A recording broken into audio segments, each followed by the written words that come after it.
Chérifla TV filɛbaw foli ni waleɲuman dɔn an b'o lase aw ma Mali kɔnɔ ani Mali kɔ kan interview de la semaine dɔgɔkun sigi dɔgɔkun baro bi an sen bɛ hali bi an jɛgɛɲɔgɔn mɔ an jɛɲɔgɔn min ni tuma bɛɛ an bɛ se a mɔ walew kun kan walew minnu bɛ yen ni u bɛ se ka kɛ kunnasiri ye maa mɔ faamuya bɛ se ka teliya maaw fɛ cogo min ka sabu kɛ a yɛrɛ ka ɲɛɲinini ni a ka timinandiya ye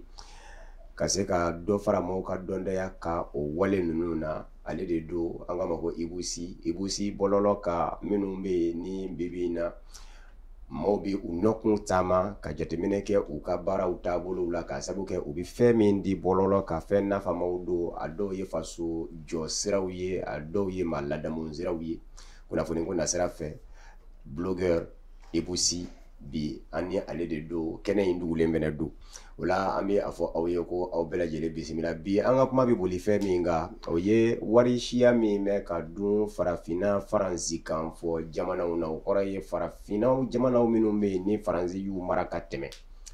olu ka wari dunda ni u k'a ma ko CFA o franc CFA in bi an ka kuma bɛna boli o de kan mun de don a nana nacogo bɛɛ na kɔlɔlɔ jumɛn bɛ a la Faransi kan fɔ jamanaw ka farafinna a dun dɔ nafasɔrɔ siraw bɛ se ka lanɔgɔ an dumɛnen a ka cogo min an b'a fɛ ka bɔ a la an bɔ k'a bɛ kɛ mun ye mun de kama an kan ka bɔ a la nin kunnafoni caman de bɛna fɛsɛfɛsɛ Ibusi fɛ aw bisimila Ibusi ni ɲankuma. Oui, Fomba, i ni ɲantuma. Yan bisimila ko kura diyara n ye. Aba somɔgɔw don. Baasi t'a la. Donc mɔgɔ bɛ k'an lajɛ k'an lamɛn fana u bɛɛ lajɛlen fo la. Ayiwa Ibusi franc CFA wari min bɛ ka dun farafinna Faransi kan fɔ jamanaw na a sigira sen kan san jumɛn? Bon, franc CFA a sigila 1945. 1945 deuxième guerre mondiale banna tuma min na donc a baaraw daminɛna franc CFA commencera ka baara kɛ Charles de Gaulle Faransi président dɔ tun bɛ yen sɔrɔdasiw de tun don donc ale yɛrɛ tun ye coup d'état de kɛ ka na fanga na donc ale de nana ni franc CFA ye mais franc CFA il y avait sans le franc CFA fana kan na 1945 en 1939 kabini deuxième guerre mondiale bɛ ka daminɛ tuma min na en 1939 o y'a sɔrɔ zone dɔ tun bɛ yen ko zone franc tun bɛ yen i n'a fɔ la zone sterling c'est-à-dire anglais fana ka wari la livre sterling zone sterling tun bɛ yen donc anglais tun b'o dun ni u tun ye jamana minnu minɛ jɔnya la français fana ta tun ye zone franc ye mais après franc CFA yɛrɛ nana créé en 1945 Charles de Gaulle fɛ a ye décret ta k'a ɲɛnɛmaya donc c'est le franc des colonies françaises d'Afrique o kɔrɔ ye o de ye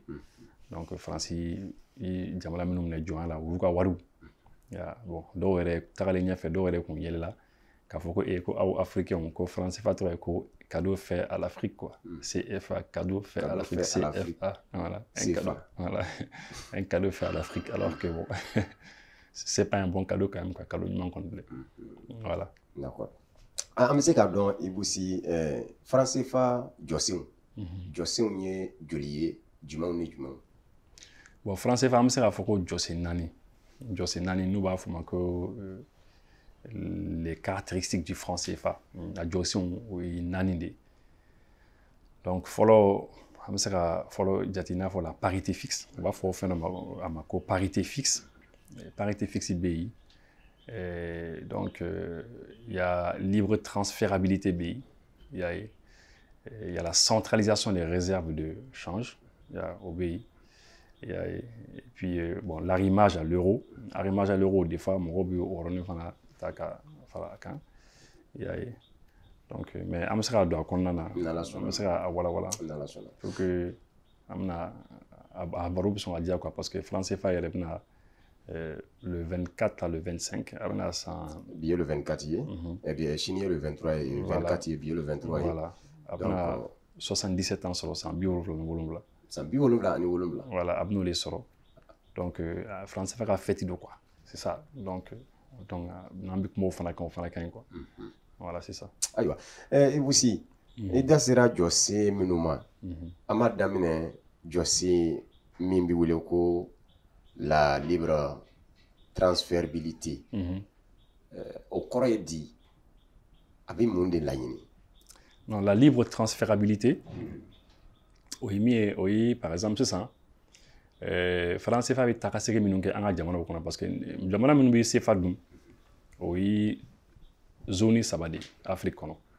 zone kelen bɛ yen qu'on appelle la zone UEMOA Union économique monétaire ouest africain o UEMOA jamana 8 an ka jamana 8 b'a dun donc je crois que maintenant bɛɛ bɛ UEMOA dɔn parce que Mali ni UEMOA kadira ɲɔgɔn na kɔsɛbɛ na bɛɛ ye UEMOA dɔn bon maintenant olu jamana 8 ni ɲɔgɔn cɛ wari CFA bɛ se ka taga segi kɛ u ni ɲɔgɔn cɛ transfert baw wari baw bɛ se ka bɔ yɔrɔ dɔw la ka taa yɔrɔ dɔw la sans problème o de kɔni y'a principe ye wari bɛ se ka taga segi baw kɛ u ni ɲɔgɔn cɛ y'a ye donc maintenant e yɛrɛ b'a dɔn jamana dɔw ni ɲɔgɔn cɛ wari hakɛya dɔ bɛ yen i tɛ se ka voyager n'a ye par exemple maliyɛn minnu bɛ k'an lajɛ minnu bɛ Algérie minnu bɛ Tunisie minnu bɛ Maroc minnu bɛ Faransi u bɛɛ lajɛlen b'a dɔn ko wari hakɛya dɔ bɛ yen i tɛ se ka voyager n'o ye million ou bien milliard hakɛya dɔ bɛ yen i tɛ se k'o ta ka bɔ États-Unis k'e ye maliyɛn k'e y'o bɛɛ sɔrɔ États-Unis k'e bɛ se k'o cɛ dɔrɔn ka na n'a ye Mali kɔnɔ tan o tɛ se ka kɛ o kɔni o ma nɔgɔn dɛ voilà donc parce que ni wariw bɛ taga segiw kɛ sariya de fana b'a la wari hakɛya dɔ bɛ yen i tɛ se ka voyager n'a ye quoi ka taa n'a ye ten vraiment à partir d'un certain moment papier kan ka k'a la et puis a ko compliqué non kosɛbɛ o dabɔlen don ko dɔ kama oui parce que on va faire par exemple mi exemple de qui est très intéressant par exemple il y a des wari min bi CFA gérer en la zone kɔnɔna c'est la BCEAO wari min bi euro gérer Europe oui c'est la Banque centrale européenne c'est la BCE bon maintenant ni banque centrale chinoise ta Chine fana o ka banque centrale ba dɔ bɛ yen min bi o ka wari fana gérer o ka yuan fana gérer bon maintenant min misali d'i ma ni européens sɔnna sisan à chaque fois olu ka euro chinois kana jago kɛ Europe territoire kan chinois ka milliard d'euros caman sɔrɔ u ka a wari cɛ dɔrɔn ka taa n'a a wari bɛ Chine bon maintenant qu'est-ce qui va se passer euro caman bɛna to ka taa yɛrɛ sɔrɔ Chine n'est-ce pas à un moment donné euro min bɛna kɛ circulation na o bɛ dɔgɔya Europe kɔnɔna na ni a bi yɔrɔ min na diɲɛ kɔnɔ la masse monétaire a wari bɛ dɔgɔya n'a dɔgɔyara sisan a bɛ na ni gɛlɛya de ye a bɛ na ni gɛlɛya parce que a man ka dɔgɔya donc la banque centrale européenne u bɛna obligé de ka u ka euro san Chine fɛ u ka euro min taara Chine kɛ u bɛna obligé ka parce que chinois bɛna fɔ bon écoutez européens bon a ka euro caman dalen b'anw bolo yan bon donc olu fana bɛna fɔ oui an mago b'a la parce que an kan ka na bila circulation na tuguni fo k'a san bon euro dun filɛ européens tɛ se ka taa u ka euro yɛrɛ san u ka wari san chinois bolo ni euro ye u tɛ se ka san ni euro parce que wari tɛ san n'a yɛrɛ o i tɛ se ka taa euro san ni euro ye fo ka taa euro ni san ni dollar de ye ou bien wari wɛrɛ par exemple i bɛ taa sɔrɔ européens u ye baarabaw de kɛ pour ka dollar caman sɔrɔ k'a bila u ka banque centrale kɔnɔ u bɛna o dollar de utiliser sisan ka taa u ka euro dɔ san ka na n'a ye pour ka na bila circulation na donc à chaque fois les banques centrales u b'a fɔ ko tuma bɛɛ banque centrale bɛ diyagoya de ka taa u yɛrɛ ka wariw san u ka wari minnu bi jamana wɛrɛw la continent wɛrɛw kan donc à chaque fois e bɛ ka wari min sɔrɔ wari min b'e bolo i y'a sɔrɔ gɛlɛya la n'u b'a fɔ ma ko devise minnu b'e bolo e y'a sɔrɔ gɛlɛya la tuma bɛɛ sani e k'a bɔ ka to ka i ka importation kɛ k'i ka sanniw kɛ jamana kɔfɛ ka ci ɲɛnɛmaw kɛ n'a ye tuma bɛɛ e bɛ diyagoya ka taa i yɛrɛ ka wari bɔlen san e ka wari min bɔra ka taa jamana wɛrɛ e b'i wari de bɔ ka t'o san tuma bɛɛ bon c'est fatigant a bɛ mɔgɔ tɔɔrɔ a b'i sɛgɛn a b'i ka économie sɛgɛn a bɛ mɔgɔw degun quoi alors que a wari bɛ se ka fɛn wɛrɛ ɲɛ misali la sisan Mali ye kɔɔri feere an ye kɔɔri caman sɛnɛ ɲinɛ a kɔɔri an y'a feere jamana dɔw ma n'est-ce pas donc olu yi a kɔɔri san ni euro ye euro caman nana an ka jamana kɔnɔ Mali kɔnɔ ka na bila an ka banque centrale kɔnɔ Mali gouvernement content don milliard caman bɛ euro la donc an bɛna taa fɛn dɔw san jamana kɔfɛ ka na n'a ye a ka se ka maliyɛnw nafa mais entre temps ministre de l'économie b'a fɔ ko ko vraiment ale tun bɛ fɛ ka taa fɛn caman san jamana kɔfɛ ka na n'a ye mais ale balila la u b'a fɔ ko e k'a balila cogo di ko parce que an ka euro min bɛ yen a euro a dɔ bɔra euro na pour que an yɛrɛ ka wari dɔ san ka na n'a ye an ka espace kɔnɔna na donc o bɛ mɔgɔ degun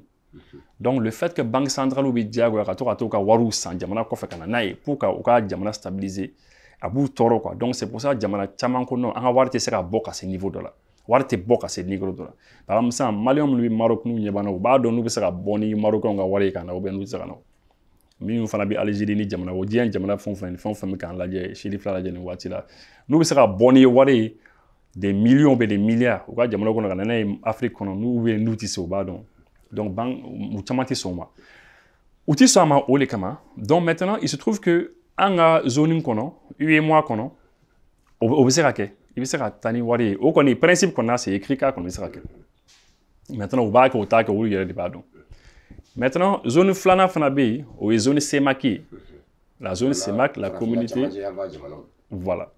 la communauté économique monétaire Ouest Afrique et de l'Afrique centrale où nous faisons oui jamana woro de Gabon nous Congo Brazza nous Cameroun Centrafrique voilà etc. Donc où nous faisons BT où nous faisons ka zone nous faisons kono waro bisaka takasiri ke ya comme ils le veulent et puis fin fanana les îles Comores les archipels des Comores Madagascar voilà donc nous faisons une ronde waro faisons bisaka takasiri fanake mais ka fon fois avec ministère de l'économie français les capages le ministère de l'économie français au page Facebook au page quand Google quand intéressant il va sur la 7 donc en principe aux zones où on tient waro bisaka takasiri mais ou ma mine fo ou ka papier ni konna na ministère city kan c'est que bengambi ani français fanache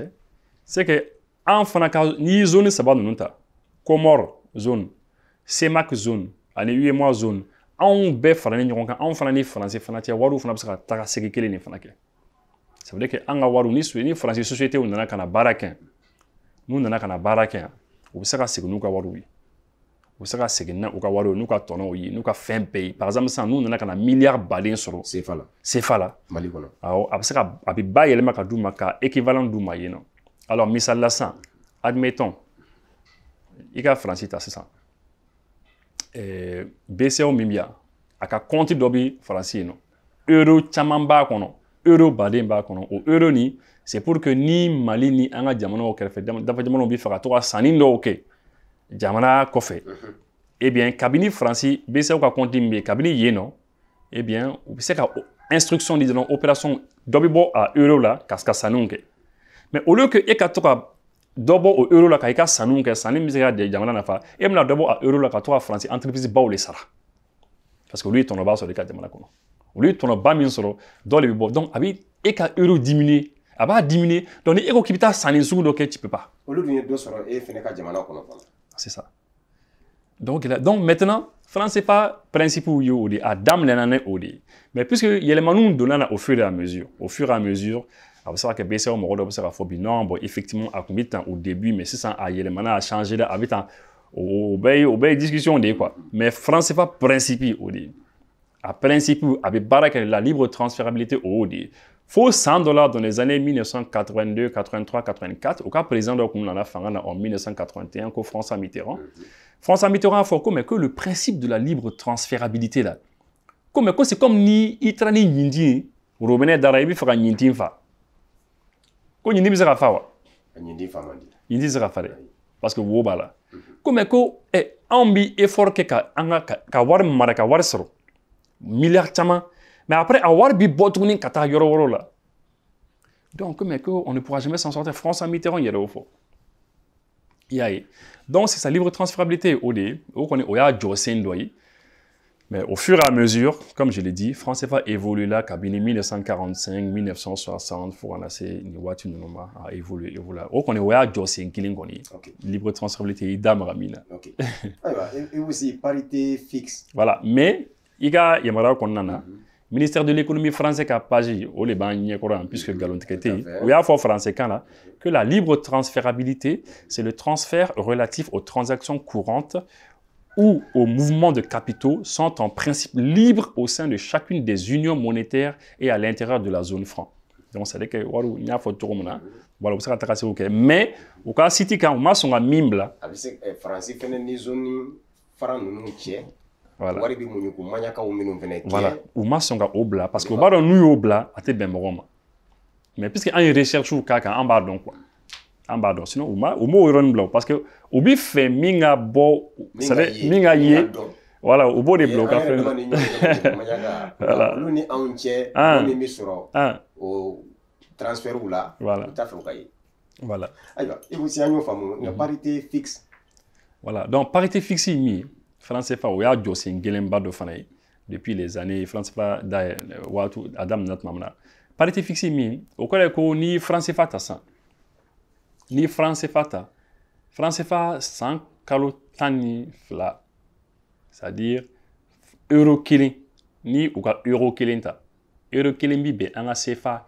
kɛmɛ ni bi saba ni dɔɔni de ma 655,957 francs CFA 655,957 francs CFA euro kelen bi bɛn o de ma kɛmɛ ni bi saba ni dɔɔni euro kelen bɛ se ka jate wari na sira fɛ k'a fɔ cogo jumɛn tama kelen wa bon 1 euro bon ouais si on veut an bɛ se k'a fɔ ko tama kelen parce que dɔrɔmɛ kelen c'est comme tama duuru c'est ça dɔrɔmɛ kelen tama duuru de la voilà donc 1 euro parce que oui tama kelen de c'est comme olu ka tama kelen bi bɛn an ka kɛmɛ ani bi saba ni dɔɔni 655,957 francs CFA. Donc, 100 kalo tan ni fila, o de bɛ yen quoi. O jɔlen don. Bon, maintenant, avantage b'a la quoi. Parce que franc CFA filɛ, nafa bɛ sɔrɔ a la, mais nafa t'a bɛɛ la quoi. Des fois, parce que ni fɛnw ta sisan, toujours i bɛ taa sɔrɔ nafa dɔ b'a la, mais gɛlɛya dɔ fana bɛ sɔrɔ.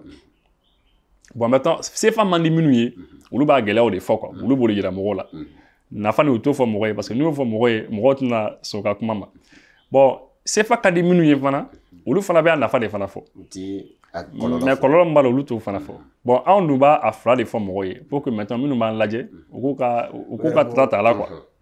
donc c'est un peu ça bon nafa min b'a la a bɛ na ni basigi a bɛ na ni basigi ye cogo jumɛn na la parité fixe basigi ni jumɛn ye sisan par exemple ni wari b'i ta ka yɛlɛ ni wari b'i yɛlɛ ka jigin wari bɛ yɛlɛ ka jigin dollar bɛ yɛlɛ ka jigin cogo dollar bɛ yɛlɛ ka jigin donc e yɛrɛ b'a dɔn kɔni yɛlɛ ka jigin ni gɛlɛya b'a la parce que n'a yɛlɛlen don tuma min na n'i ko k'i bɛ sanni sugu dɔw kɛ gɛlɛya don mais n'a jigin de i bɛ se ka fɛn caman san ni wari jigin don san i bɛ se ka taa fɛn caman san mais n'a yɛlɛlen don i tɛ se par exemple e den bɛ jamana dɔ la jamana min e n'u ni ɲɔgɔn cɛ wari bɛ yɛlɛ ka jigin e kan ka to ka école wari bila ka taa ni e ye wari sugu dɔ bila ka taa a bɛ bɛn montant dɔ ma mais waati dɔ la i ye wari min bila ka taa f'i ka dɔ fara kan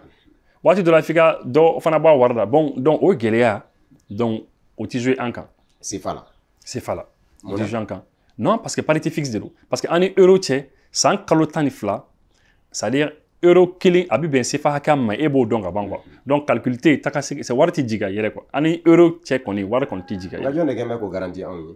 Voilà, on a tila ka don garantie parce que garantie ni fana garantie ni u ye kuma dɔ fɔ garantie na qui est très intéressant an bɛna kuma o fana kan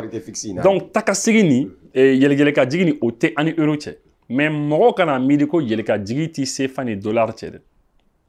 A tɛ CFA ni euro de cɛ. Voilà, CFA ni euro de cɛ wari kɔni toujours a da kɛ no toujours a b'a nɔ la mais CFA ni dollar cɛ yɛlɛ ka jigin bɛ yen dɛ par exemple misali la sisan ni dollar kelen b'i bolo. Waati dɔ la i bɛ se ka CFA hakɛya dɔ sɔrɔ mais waati dɔ fana bɛ yen i t'o hakɛ sɔrɔ dɛ o tɛ tiɲɛ ye mɔgɔ minnu bɛ wari falen kɛ olu b'a dɔn ni dollar kelen bɛ yen olu b'a fɔ bi bi in na dollar yɛlɛla dɛ dollar jigila dɛ ou bien CFA ni dollar kɔni cɛ yɛlɛ ka jigin bɛ yen mais o tɛ CFA ni euro cɛ c'est la parité fixe a banna bon donc a avantage ye o ye parce que mɔgɔ minnu bɛ CFA ka di minnu ye. Olu b'o yanga k'a fɔ ko bon ko vraiment a kɛlen ka an ka zone basigi i kan ka taa fɛn o fɛn san i b'a dɔn ko sini ni sinikɛnɛ a prix tɛna varier quoi prix tɛ yɛlɛ ka jigin quoi a tɛ falen a prix y'o de ye 1.13 bon u b'o fɔ mais maintenant a kɔlɔlɔ fana ye min ye c'est parce que ni fɛn tɛ falen ni fɛn prix fana tɛ falen ni wari tonu valeur kelen a tɛ jigin kɔlɔlɔ dɔ fana b'a la kɔlɔlɔ min fana b'a la. Eh bien, pour que la banque centrale ka se ka a parité maintenue, c'est la parité, en kambi parité ma. A basigili ni ɲɔgɔn cɛ, voilà. An ka farafina wariso ba. Awɔ. Pour que ka se ka maintenu, i bɛ effort ba de kɛ, i bɛ baara ba de kɛ. Misali la sisan, par exemple, n'a fɔra ko euro kelen o bɛ bɛn CFA hakɛya dɔ ma, la banque centrale an ka BCEAO mɔgɔw, olu kan ka an ka wari contrôler devise min b'an bolo. Les devises là, euro minnu marani bɛ an bolo olu kan ka fɛɛrɛ bɛɛ lajɛlen kɛ dɔ kana bɔ o la fu la ten ka tiɲɛ quoi parce que n'a tiɲɛna dɔrɔn eh bien parité tɛ se ka kɛ yen bilen misali la sisan ni e ko tout de suite an ka exemple ta par exemple n'i ko ko e ko ko euro kelen o bɛ bɛn CFA kɛmɛ ni 30 ni dɔɔni ma mais ni dɔ bɔra ni dɔ bɔra euro la ka ban euro min mara min bolo ni dɔ kɔni bɔra la ka ban dɔrɔn parité bɛ tiɲɛ f'i ka calcul kura de bɔ tuguni bon ni m'i kɔlɔsi ni banque centrale et c'est là an bɛ banque centrale mɔgɔw fo la c'est on b'u mɔgɔw fo kosɛbɛ parce que au début an kun b'u kɛlɛ mais waati dɔ la an nana ye u bɛ baaraba de fana na quoi ni u ka calculs tiɲɛna u bolo dɔrɔn ni calculs n'u ma CFA ani euro dollar ni euro ni fɛn minnu mara b'an bolo an ka réserve de change minnu mara b'an bolo n'u m'a kɔlɔsi ka ɲɛ ka veiller kan ka ɲɛ dɔrɔn parité bɛ tiɲɛ ni parité tiɲɛna ni jate ni tiɲɛna dɔrɔn o kɔrɔ ye ko ni m'i kɔlɔsi ni mago bɛ euro kelen na au lieu que e ka CFA 130 bɔ parce que an y'o de fɔ i kan ka CFA 130 ni dɔɔni de bɔ pour que euro kelen ka d'e ma mais ni jate tiɲɛna olu bolo i bɛna CFA 150 bɛ CFA 200 de bɔ pour ka euro kelen sɔrɔ n'o fɔra e ɲɛna su ko ni dugujɛ sisan ko Fɔnba Musa Fɔnba ayiwa fɔlɔ e tun bɛ 130 de bɔ pour ka euro kelen sɔrɔ marché kan maintenant puisque bon, Banque centrale, on a géré on a réserve de change où on s'est vidé de nos réserves de change. On a réserve où vidé là, faut être, ou réserve où t'es tourné. Donc maintenant, faut calculer le courant que, tu vois, faut bon d'accord, on a calculé le courant que. Bon, désormais, ah oui. Dévaluation. Ah bien sûr. Dévaluation, on a trop formé au dedans. Donc, mais il y a c'est exactement ça. C'est exactement ça. Parce que ni et devise ou tient. C'est pour ça que les devises là c'est important. Devises de nous c'est important. Dollar nous on a banque centrale camara. Mais ni emo marakanye ni dobora ou hakela san. Ni dobora ou hakela san qu'est-ce qui va se passer? Donc maintenant ibna black gelea kono parce que ibna fo population nyina bon follow ni kumbi euro kelen fait fi kunga kemeni bi sabani doni les bo. Mais maintenant etna au botuni maintenant ibna kemé fla les bo pour ka euro kelen soro. Population me jenu ya. Donc ni y'a faamu muso kɛmɛ minnu bɛ yen ni olu kun bɛ cɛ 10 ni ɲɔgɔn cɛ jagoya cɛ wɛrɛw bɛ bɔ 9 min dora c'est-à-dire ni e dɔ bɔ san cɛw la e ka dɔ bɔ e ka cɛ 2 b'u la san donc cɛ 8 de bɛ yen san donc muso 100 donc maintenant ni ko k'i bɛna muso ninnu tilan cɛw ni ɲɔgɔn cɛ muso bɛna caya san ni fila don awɔ a bɛ kɛ 3 4 voilà n'a y'a sɔrɔ i kun kɛlen ka muso 10 de di cɛ kelen ma mais ni cɛ 2 tɛ yen tuguni maintenant a bɛna kɛ muso 12 ou muso 13 de o tɛ donc ça veut dire qu'il y aura plus de femmes maintenant qu'il faut pour avoir un seul homme donc maintenant c'est comme ni e bɛna dɔ de fara i ka CFA kan ka caman fara kan pour que e ka se ka o euro kelen de sɔrɔ. Donc, au titre d'évaluation mangando, au bébé, n'a fera nous au fera moyen n'a pas pour la population obligatoire que zone direct c'est pour ça que c'est sensible souvent en bas faut on a les pangas pour voir là on a les population nani tu vois comme nani balo et parce que akafo e na sa ko war mbe bulu Musa Fɔnba que ko bangi kono sa misal la ko war mbe bulu sa ko million flado sukon du jo ka fo kono 4 millions flado tuni. Voilà. Donc maintenant, pour que on a maintenant on a explication est là. Maintenant au fin le fait que warati y le cas digi minke donc on a toujours pour assurer là pour qu'à fin assurer qu'à parité fixe assurer faut on a veiller on a diviser quoi. Moro kana boni wari choro sugu là. Il faut faire c'est très difficile. Donc, on a économiste ni ministre de l'économie ni BCO Moroconi au bel ajenibo donc au veiller à ça. Mais maintenant ça dire à Gelea sera que mi ça. Gelea mi c'est que ça dire war hacker ni banko bi juru de mola. On va faut bon ami juru de là 100 duru ou bien 100 nani. Ça ou sera faut ami juru de là 100 kilo 100 fla toujours à fond gadia parce que ou tu sais ka toka war tu sais ka bot mabe ka di awma parce que ni war tora ka toka bot ka di aw ka zone mogo matmabe ni bangu tora ka waru bot ka toka di awma matmabe eh bien les gens sont tentés ka boni wari ka war la banga zone yere kono ka ta kofe na dum bora kofe fa ka ta san voilà faut opération ni par exemple mi exemple do dima peut-être pour ka euro kunche par exemple ça ni bangi nana kana milliard balé de commerçants doma au commerçants nous c'est en CFA. Au commerçant nous table la banque de dollar 100 au cas faut bon à équivalent à nyona ka douma mais euro là jamana kɔfɛ parce que olu bɛ jago de kɛ ni jamana ɲɔgɔn cɛ. Donc maintenant an ka banque centrale min bi yan o ka lasigiden min y'an fɛ yen olu de bɛna fɛɛrɛ kɛ ni cɛ ka banque ye pour que a équivalent ka di donc a bɛna dɔ bɔ an ka devise la bon a dun fɔra mɔgɔw ɲɛna sisan ko ni dɔ tora ka bɔ an ka euro n'an ka devise ninnu na a bɛ se ka na ni dévaluation ye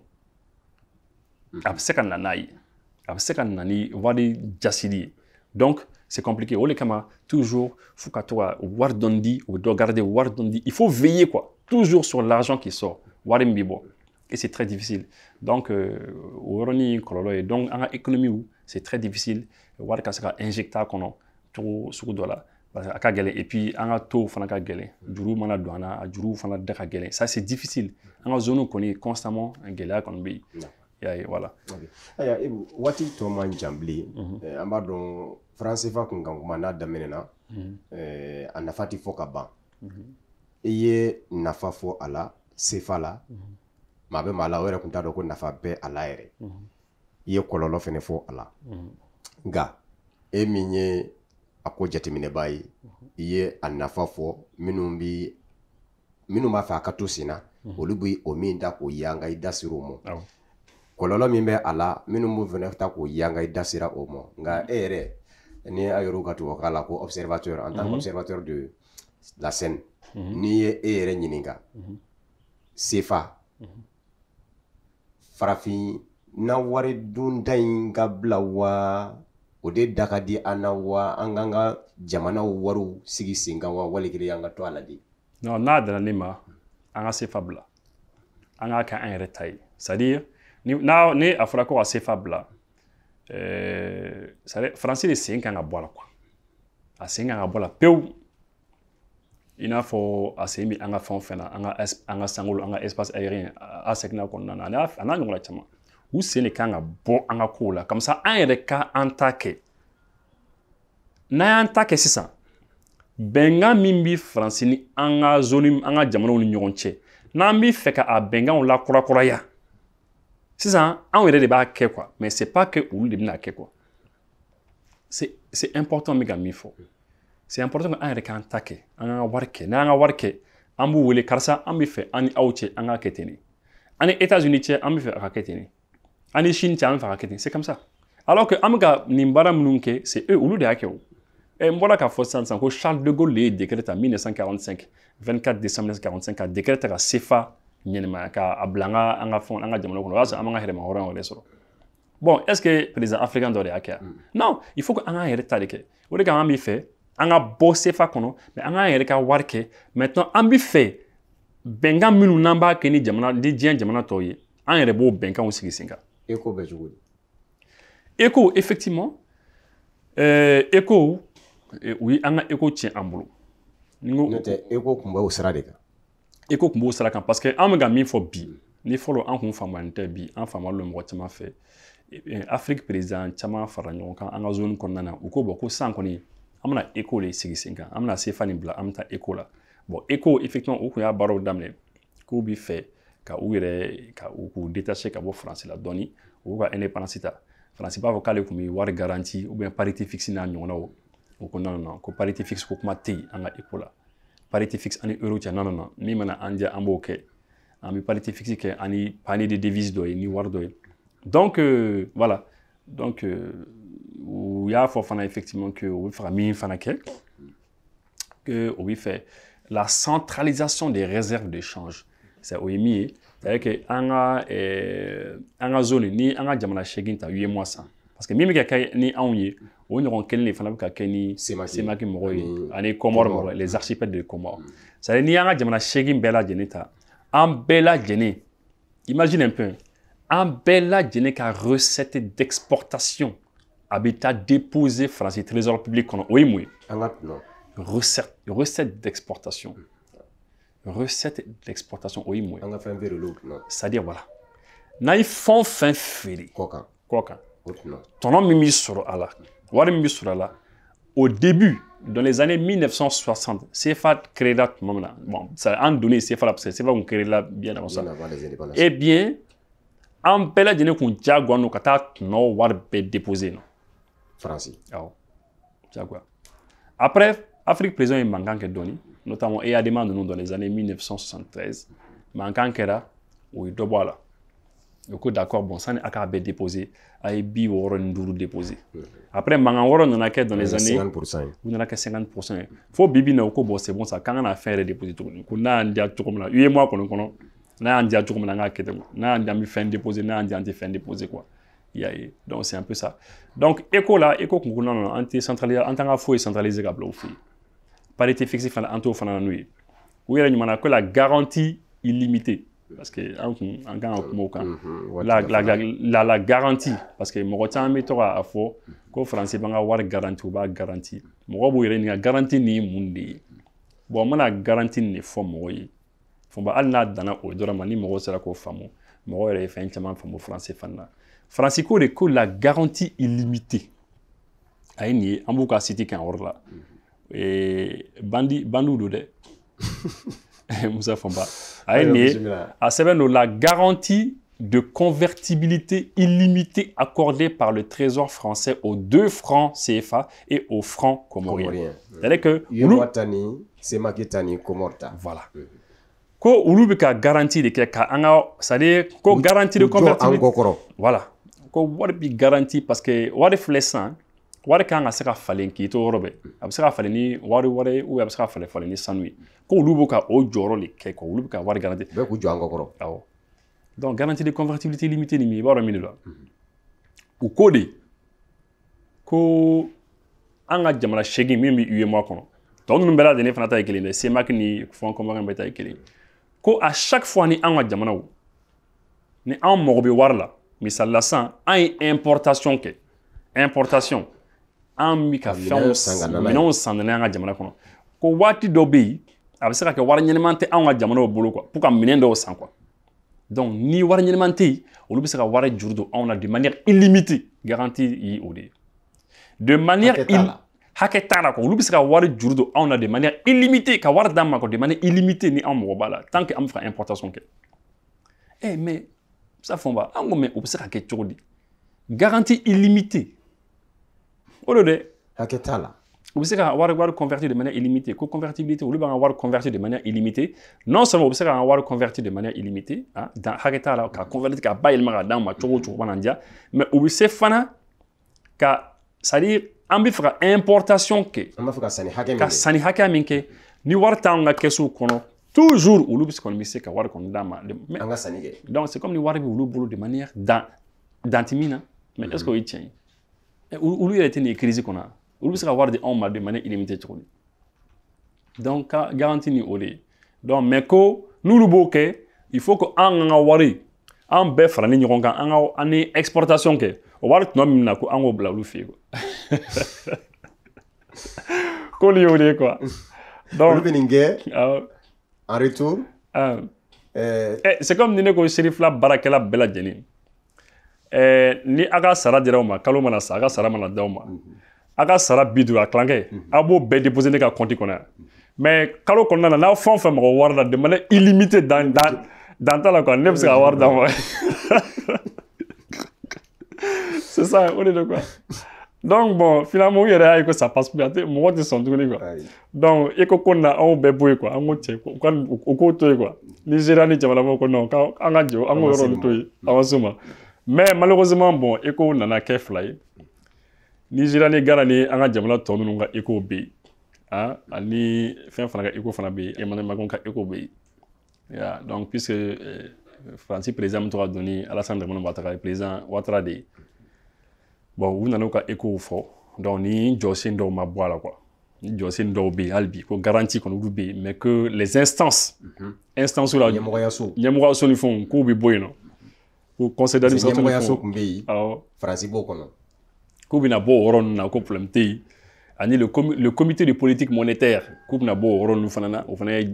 joro yi ko be boy no bon ko na yan janga na waru déposer au bara tuguni problème fouta là mais que on le contrôler qu'en garantie de manière illimitée bon vraiment c'est compliqué finalement jamano yere man saka ñon famu ako to ya ako blaka ko wala ko an ko fene dafara c'est ça tout ça mi bara joni yoro ina d'accord da kuru nya fla fuli tiliala yere di d'accord donc bi mo be ga an émission la jambu fo en particulier mi karamɔgɔ yɛrɛ fo ne yɛrɛ ka cɛkɔrɔba don b'a dɔn a b'an ka émission lajɛ n'a bɛnna ni n'a ye temps sɔrɔ waati min na a b'u lajɛ n b'a fo kosɛbɛ voilà n b'i yɛrɛ fo voilà a diyara n ye Serifula TV filɛbaaw Mali kɔnɔ ani Mali kɔ kan n y'a fɔ an ɲɛna kuma daminɛ na k'a fɔ an ni maa min kun kan ka ɲɔgɔn sɔrɔ an kɛlen ye nin ye ka ɲɔgɔn sɔrɔ Ibusu Do n y'a fɔ fana k'a fɔ ni kuma o kuma an hakili jɔra fɛn dɔ fɛ fɛn min kan ka kɛ nafa ye maaw ma k'u ka dɔnta ka wuriya a la an bɛ se a mɔ a bɛ a ka kumaw bila an ka bolo kan ka sabu kɛ maa min fɛnɛ don a laɲininen don bɔlɔlɔw ka kuma bɛɛ maaw mago jɔ bɛɛ la ayiwa maaya kow fɛnɛ ka ca nka o n'a ta bɛɛ a b'o bɛɛ bila ka an makɔnɔ ka ɲɛfɔli kɛ an ye a ka dɔnta la o ye foli belebeleba ye an bɛ min fɛnɛ tɛnku a la ka aw fɛnɛ fara an ka k'o tɛnku a la sefako kunka ninnu de sɔrɔla ka bɔ a yɔrɔ minnu lasera aw ma interview la semaine jɛmukan kɔnɔ ka bɛn ni nin kuma in ye a ni ce a ka ɲamadali la a k'an bɛn diɲɛ kuma wɛrɛ n'Ala ka jɛ